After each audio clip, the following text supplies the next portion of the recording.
Alors, je voudrais faire connaître le site internet des communautés numériques et donc je voudrais envoyer une lettre et une plaquette à des revues micro-informatiques. J'ai créé un fichier Excel qui contient les adresses des différentes revues informatiques. Après avoir créé mon fichier Excel, je vais maintenant créer la lettre. Tout d'abord, je vais insérer le logo de l'association dans l'entête de ma lettre. Pour la création d'entête, reportez-vous à notre vidéo qui est sur Internet. Pour mettre en œuvre le service de Publipostage, allez dans Outils, Gestionnaire de Publipostage. Et ensuite, choisissez le nouvel objet. Donc, dans le cas présent, nous allons faire objet lettre type. Il faudra ensuite récupérer les données depuis le fichier Excel. Pour récupérer les adresses depuis le fichier Excel, allez dans le menu, sélectionnez la liste des destinataires, obtenir la liste et ensuite ouvrir la source de données et rechercher le fichier Excel qui contient les données. Donc ici, notre fichier Excel s'appelle revue.xlsx. Donc c'est un fichier Excel qui est en format Excel 2008. Sélectionnez ensuite la plage de cellules, donc c'est la totalité de la feuille et la totalité des cellules. Dans la fenêtre de l'outil de gestion de Publipostage, on voit apparaître les différentes rubriques qui sont dans le fichier Excel. Donc là, je vais tout simplement les déplacer par un classique glisser, me déposer. Donc j'ai mis civilité, titre, le nom de la revue, les zones adresse 1, adresse 2, ensuite code postal et ville.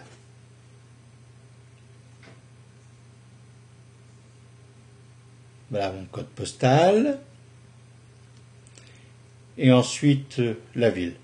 Donc là, il manque actuellement un espace, ou plus une espace, entre code postal et ville. Je le rajouterai tout à l'heure.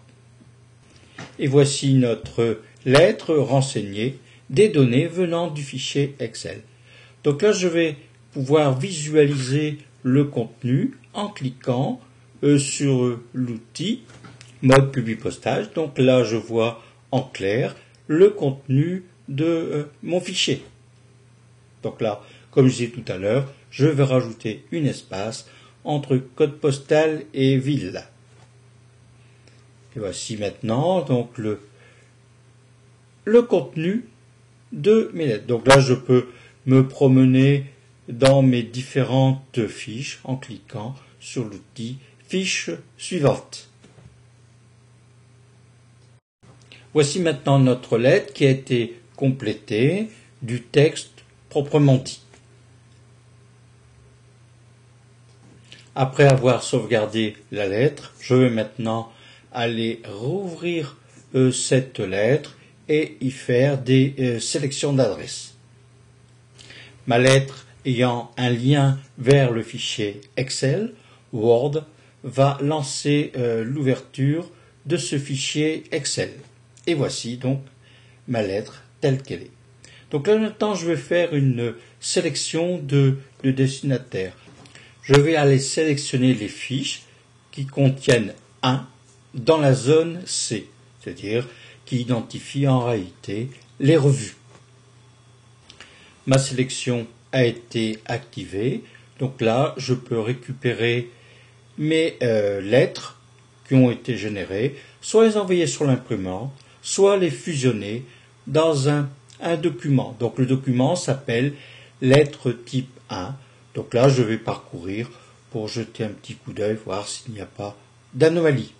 Et ensuite, je vais lancer mon impression. Après avoir créé des lettres de Publipostage, voyons comment créer des jeux d'étiquettes. Je repars depuis mon fichier lettre type et ensuite je vais créer des étiquettes et là je vais créer un nouveau fichier d'étiquettes. Ensuite il faudra aller choisir un modèle d'étiquette, soit vous avez les étiquettes qui correspondent, soit, comme dans le cas présent, vous créez des réglages qui sont propres aux étiquettes que vous possédez.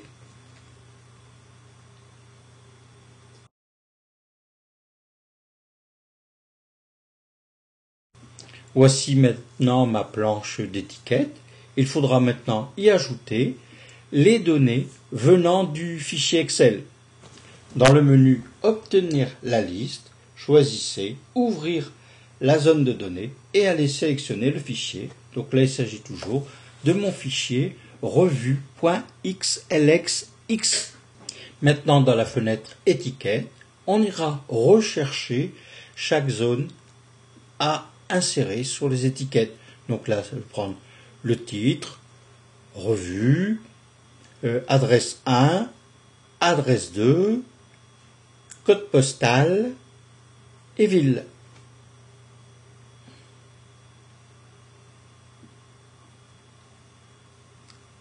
Et voilà ici mon adresse 2. Et maintenant, code postal. Je vais y mettre un espace, une espace en typographie. Et ensuite, la ville. Et voilà, mon étiquette est constituée. Et voici la planche d'étiquette avec les différentes données. Je vais maintenant visionner le résultat des étiquettes avec les données qui viennent du fichier Excel.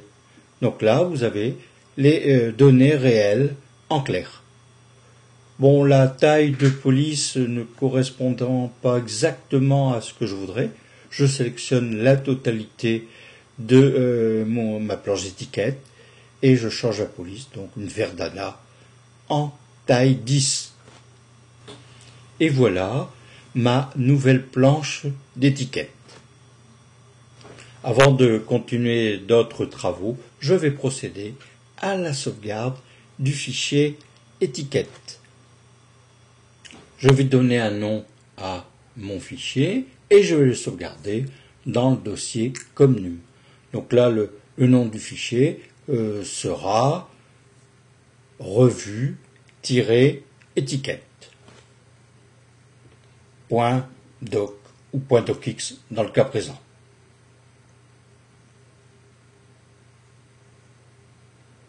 Et voilà, mon fichier est maintenant enregistré. Je vais maintenant soit imprimer directement les étiquettes, soit les sauvegarder dans un fichier qui s'appelle étiquette 1. Avant de lancer l'impression, je vais passer par un petit aperçu avant impression. Et voici ma planche qui est maintenant prête à être imprimée. Et voilà, je lance maintenant l'impression de mes étiquettes. Et voilà, c'est terminé. Merci de votre attention. À bientôt.